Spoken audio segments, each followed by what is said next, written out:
मेरे साथ प्राची हैं, नीतीश हैं और हमारे तीसरे साथी भी यहाँ पर मौजूद हैं। ये सभी वो छात्र हैं जिन्होंने बाकायदा परीक्षा दी है। प्राची ने तो अभी 18 तारीख को ही परीक्षा अपने प्राची दी है। कैसी तैयारी करनी पड़ती है, उसके बाद अगले दिन ये खबर आती है कि परीक्षा रद्द करनी पड़ रही है क्योंकि परीक्षा के जो पेपर है उसकी लीक होने की शायद कुछ आशंका सरकार ने जताई है। क्या कैसे मन टूट जाता है ये सब सुनकर? मतलब आप लंबे वक्त तक तैयारी करते हैं, 1 महीने 1.5 महीने, कुछ स्टूडेंट्स तो यहाँ पे जो कैंपस की बात करें तो वो इतनी गर्मी में रुके हुए हैं, जहाँ पे 50-50 डिग्री सेल्सियस दिल्ली जैसे शहर में मतलब टेम्परेचर है, वहाँ पे वो रुकते हैं और तैयारी करते हैं और अचानक से उनको सुनने को मिलता है कि अगले ही दिन पेपर दे के आते हैं कि पेपर कैंसिल हो गया है। तो इतना लंबा मेहनत और उसके बाद सेंटर तक जाना, इतनी गर्मी में पेपर देना और किराया लगना, तमाम चीज़ें ऐसी हैं। तो इन सारी चीज़ों से और कितने तो स्टूडेंट्स हैं जो ये भी बोल रहे थे कि हम मतलब रह रहे हैं यहाँ घर से प्रेशर है हमारे, आप क्यों ऐसा हो रहा है, ये तमाम चीज़ें। ठीक है, तो देखिए प्राची ने भी यूजीसी नेट का एग्जाम दिया था, नीतीश ने भी यूजीसी नेट का एग्जाम पहले दिया हुआ है और किशन ने भी यूजीसी नेट का एग्जाम दिया हुआ है। और किशन, एक तरीके से देखें तो एनटीए की जो भूमिका है उस पर कई सवाल खड़े हो रहे हैं कि पहले नीट के एग्जाम को लेकर सवाल खड़े हुए और अब कहीं ना कहीं आपकी जो यूजीसी नेट है उसको लेकर भी सवाल खड़े हो रहे हैं। देखिए, एक बात सबसे ज़रूरी समझना है कि सिर्फ एनटीए की भूमिका नहीं है, सरकार की कैसे हायर एजुकेशन के लिए और साथ साथ इंडिया में जितनी भी सारी एग्ज़ाम हो रही, चाहे देश में सिर्फ नीट और एनटीए नहीं, देश में पिछले 1 सालों में 70 एग्ज़ाम कैंसिल हुआ। और जिस तरह से ये मोदी गवर्नमेंट का है, जिस तरह जो एजेंडा है 1 नेशन और 1 इलेक्शन के साथ साथ ये जो न्यू एजुकेशन पॉलिसी लाया गया 2020 में, उसमें भी कहा गया कि आप कह रहे हैं कि सही चीज़ आपस में इंटरकनेक्टेड है, पॉलिटिक्स और पेपर एग्जाम और पॉलिसीज़ को लेकर भी। मैं इस पर वापस आऊँगा, हमारे साथ वसुंधरा भी जुड़ गई हैं। वसुंधरा, आपने भी अभी परीक्षा दी थी, 18 तारीख को परीक्षा आपने दी थी, 19 को ये कहा गया कि परीक्षा कैंसिल करनी पड़ रही है। मन को कितना आघात पहुँचता है ये सारी खबरें सुनकर? ऑफ कोर्स, क्योंकि बहुत मेहनत के बाद this happens at an interval of 6 months और हम इतनी मेहनत करते हैं। अभी तो हमारे सेमेस्टर एग्जाम्स भी थे, बट एक साथ हमने बहुत मेहनत करके दी। एंड पीपल इन इंडिया, जो स्टूडेंट्स हैं जो एग्जाम्स दे रहे, they come from all sections, upper class, middle class and lower class, और बहुत दूर दूर से आते हैं एग्जामिनेशन सेंटर्स पे आंसर करने के लिए। The expenses that they have to bear, and every time you come up with this thing, ये कैंसिल हो गया, ये एग्ज़ाम कैंसिल हो गया, वो एग्ज़ाम कैंसिल हो गया, तो बच्चों पे ये बहुत ही मेंटल हेल्थ पे भी बहुत बुरा असर पड़ता है। और हम आगे के एग्जाम्स के लिए कैसे प्रिपेयर करें अगर ऐसे ही चलते रहेगा एनटीए का यही, if this is the performance. Nitish, बच्चों के साथ साथ पेरेंट्स का भी एक तरीके से जो मनोबल है वो टूटता होगा कि इस तरीके से हमारे बच्चे घर के बाहर रह के तैयारी कर रहे हैं, कोचिंग के पैसे भर रहे हैं, और कई सारे छात्र तो ऐसे हैं कि यहाँ पर ट्यूशन पढ़ा के बच्चों को पढ़ाते हैं, खुद भी पढ़ते हैं और फिर अचानक से परीक्षा रद्द हो जाती है। बिल्कुल सही बात है। आप देखिए कि ओवरऑल इंडिया में जो हायर एजुकेशन का स्टेटस है, उस हायर एजुकेशन की सिचुएशन में एक तो बहुत अधिक कोई होप आपको नज़र नहीं आता है, ना ही कोई वैकेंसी है। यदि आप पीएचडी करके भी बैठते हैं तो आप देखिए कि लगातार कोई वैकेंसी नहीं निकल पा रहा है। उसके बाद भी जब ये स्टूडेंट्स इतनी मेहनत करते हैं, एग्ज़ाम देते हैं इस होप के साथ कि शायद उनको कुछ लग जाए, अच्छे स्कोर आ जाए, कहीं एडमिशन हो जाए, क्योंकि इस बार जो नेट का एग्जाम हो रहा था उसी से पीएचडी का भी दाखिला होना था। ठीक है, तो देखिए ये देखिए एक होप है, और होप कहीं ना कहीं जब टूटता है वो एक तरीके से और वो निराशा भी यहाँ पर दिखाई दे भी रही है। अच्छा, नीट के ऊपर बात करना जरूरी है, नेट के ऊपर बात करना जरूरी है, लेकिन ये भारत में पहली बार कोई पर्चा लीक नहीं हुआ है, ये भी हमें समझना होगा। अलग अलग राज्यों का बाकायदा पूरा आंकड़ा मेरे पास है, किस तरह से राजस्थान में 13 से अधिक पेपर बीते 10 साल में लीक हुआ है, गुजरात में 14 से ज्यादा पेपर लीक हुआ है। इसी बिहार की अगर हम बात कर ले तो 6 बार तो यहाँ पर 10वीं के बोर्ड के परीक्षा की पेपर लीक हो चुकी है। पश्चिम बंगाल में 10 बार लीक हुआ है पिछले 7 साल में पेपर।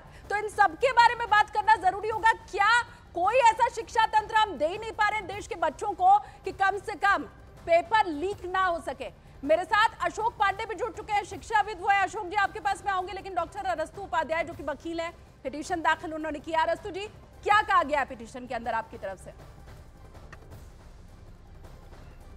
देखिए, जितनी भी पिटीशन अभी दाखिल हुई है उसमें हमारी पिटीशन में हमने ये मांग की है कि बच्चों को सीबीआई इंक्वायरी, इस पूरे प्रकरण की सीबीआई इंक्वायरी करी जाए और वो supreme court, honourable supreme court के निगरानी में हो। ये हमारी पहली प्रेयर है जो सबसे डिफरेंट है। दूसरा, हमने इसकी काउंसलिंग को रोकने की मांग की थी, जिसमें ऑनरेबल सुप्रीम कोर्ट ने उसको रद्द करते हुए कहा है कि हम 8 तारीख को आपकी जो पिटीशन है इसको हम 8 तारीख को क्लब कर रहे हैं। हाँ। तो अभी ये सब जुडियस मामला है, इस मामले में और जो परीक्षा रद्द करने की भी मांग की गई है उसमें ये भी मांग की गई है कि जितनी भी ये जो अनियमितताएं हुई हैं एक गवर्निंग बॉडी की तरफ से उसको एक बार ढंग से देखा जाए। ठीक है, मतलब सुप्रीम कोर्ट जिससे के कि ऊपर ही बच्चों के साथ भरोसा न्याय है, हो इसके अलावा किसी दूसरे कोर्ट पर, किसी दूसरी जो छानबीन वाली तमाम टीमें हैं उसके ऊपर भरोसा अभी नहीं दिखाई दे रहा है। मैं आपके पास अब सौरभ आ रही हूँ, मुझे जरा बताइए आपकी क्या समस्या है, कौन सा आपने एग्जाम दिया है, आपके नंबर क्या कम आए हैं? सौरभ। मैम मैंने नीट का एग्जाम दिया था, उसमें मेरे 661 मार्क्स आए हैं और मेरा रैंक है 20,423। मैम पिछले ईयर तो लगभग 4,200 के अराउंड रैंक आते थे, लेकिन इस साल रैंक में बहुत ज़्यादा इन्फ्लेशन हुआ है। अब ये बीच में ये हुआ था कि एनटीए ने दो दिन के लिए विंडो खोला, तो उसमें कुछ 22,000 तक बच्चों ने रजिस्ट्रेशन किया था। अच्छा। तो अब शायद उसकी वजह से हुआ है कि, और इस बार तो सिलेबस कम हुआ था तो पेपर थोड़ा इजी तो था, लेकिन इतना ज़्यादा इजी नहीं था कि 67 लोगों का 720 आ जाए। हाँ।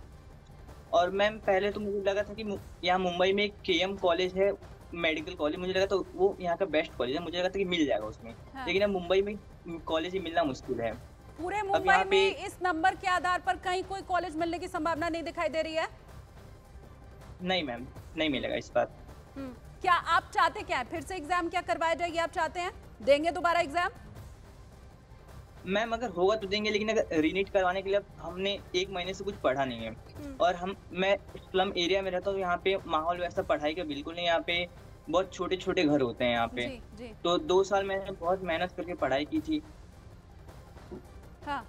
तो वापिस उतनी एफिशिएंसी नहीं बन पाएगी। दोबारा एग्जाम होगा तो देंगे जरूर, लेकिन अभी उस तरह का माहौल बन पाना मुश्किल है, और वाकई जो दिमागी स्थिति इन परीक्षार्थियों की है उसमें भी ये संभव हो पाना बड़ा मुश्किल है। अशोक पांडे जी शिक्षाविद भी लगातार हमारे साथ जुड़े हुए हैं। अशोक जी, ये पहली बार तो आप देख नहीं रहे कि ऐसे पेपर लीक हुआ हो, हर बार कंप्लेन भी यही रहती है, मतलब एक बार हुआ, 2 बार हुआ, 10 साल 20 साल लगातार ये चलता चला रहा है, रुकेगा कहीं पर? शिक्षाविद होने के नाते क्या लगता है? बिल्कुल, जो आप कह रही हैं वो बिल्कुल सही बात है कि अभी तक हम कोई ऐसी प्रणाली विकसित नहीं कर पाए हैं जो कि फुल प्रूफ हो।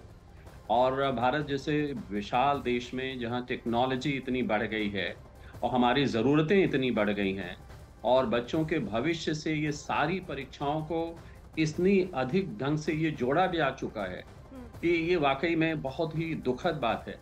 अब इसके बारे में ज़्यादा क्या कहा जाए, इस स्थिति में तो इन बच्चों के साथ जो हम लोगों की सहानुभूति है, इनकी जो परेशानियां हैं, उन सबको ध्यान में रखें। लेकिन अब अभी तो ये है कि इस समस्या से कैसे हम कोई इसका समाधान निकाल पाएं। हाँ।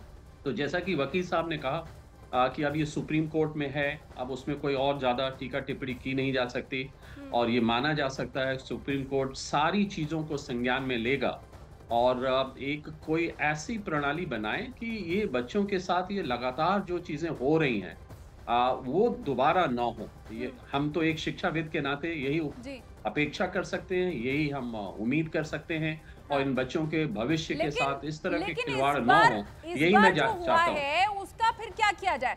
देखिए, ये विषय हर किसी से जुड़ा है, जिसके बच्चे ने पेपर दिया है उससे भी, जिसके बच्चे ने नहीं दिया है उससे भी। बड़ी बात यह कि किसी पार्टी फंड से नहीं होता है कोई भी पेपर, ये जनता के पैसे से ही कराया जाता है। अब अगर दोबारा पेपर कराया भी जाएगा तो भी तो हमारे ऊपर ही इसका भार पड़ने वाला है ना। मानव, आपके पास में आ रही हूँ, कोई बच्चा अकेले पेपर नहीं देता है, पूरा परिवार मिलकर के देता है, पूरे परिवार की मेहनत उसमें लगी होती है। बच्चे क्या कह रहे हैं, परिवार वाले, माँ बाप, वो अभी किस स्थिति में है? हाँ बिल्कुल, देखिए एक बच्चा एग्जाम देता है, लेकिन अगर औसतन देखें तो एक परिवार में 5 से 6 लोग होते हैं। आप अंदाज़ा लगाइए, 24 लाख बच्चे नीट के हैं और करीब 10 लाख बच्चे यूजीसी नेट के हैं, तो सिर्फ एक बच्चा प्रभावित नहीं होता, पूरा परिवार प्रभावित होता है। और ये मानसिक प्रताड़ना भी एक तरीके से है, सरकार का खजाना भी खाली होता है कि बार बार वही परीक्षा करानी है। घर वाले किस तरीके से परेशान होते हैं आपके कि परीक्षा अचानक से हुई फिर कैंसिल कर दी गई? बिल्कुल, जब हम लोग तैयारी करते हैं परीक्षाओं की, जैसे नीट के लिए भी मैंने प्रिपेयर किया था, और अभी 1 साल पूरा लगता है, और नीट का सिलेबस भी बहुत ज़्यादा होता है, we have to give so much to it. और जब अचानक से पता चलता है कि कुछ स्कैम हो रहा है, पेपर्स लीक हो रहे हैं, ये वो, तो हमारे साथ साथ हमारे माता पिता जो पेरेंट्स इन्वॉल्व, हमारे family involve, everybody gets disheartened about it. Nitish, होता क्या है और होना क्या चाहिए? सरकार को क्या करना चाहिए कि इतना बड़ा सिस्टम है, इतना बड़ा देश है और तकनीक अलग अलग तरह की आ गई है, हम परीक्षाओं को लीक होने से, पेपर लीक होने से कैसे बचाएं? क्या समाधान होना चाहिए? कि इस साल में हर साल जो यूपीएससी का एग्जाम होता है, लेकिन आज तक हमने कभी नहीं सुना है कि यूपीएससी का पेपर लीक होता है, क्योंकि जो इंस्टीट्यूशन है उसके पास अपनी एक ऑटोनॉमी है कि वो कैसे चीज़ों को कंडक्ट करवा रही है। एनटीए जो बनाया गया है, आप उसकी फाउंडेशन में प्रॉब्लम है।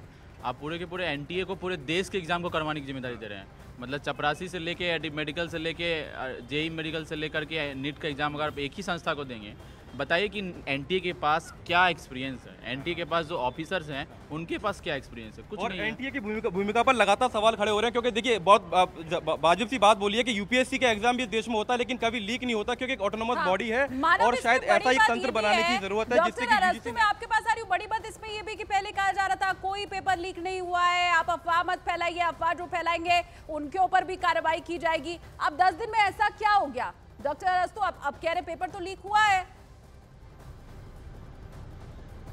देखिए, मैं इस बारे में एक बात बताना चाहता हूँ। सबसे इम्पोर्टेंट बात यह है कि ये प्रकरण उठा क्यों, हमें इसकी भूमिका में जाना पड़ेगा। अगर हम इसकी सबसे पहले प्राइमा फेसी अगर हम देखते हैं तो कुछ चीज़ें संदेह के घेरे में आने लगी। बच्चों ने ये देखा कि जो नीट की प्रक्रिया है उसका पोर्टल दोबारा खोला गया। नीट के इतिहास में ये पहली बार ऐसा हुआ कि एक बार एक पेपर भरने के लिए समय दिया जाता है और उस समय देने के बाद उसके बाद 25 दिन बाद अचानक कुछ याद आता है एनटीए को और वो दोबारा से इस पोर्टल को खोल देते हैं। ये पोर्टल 9 और 10 अप्रैल को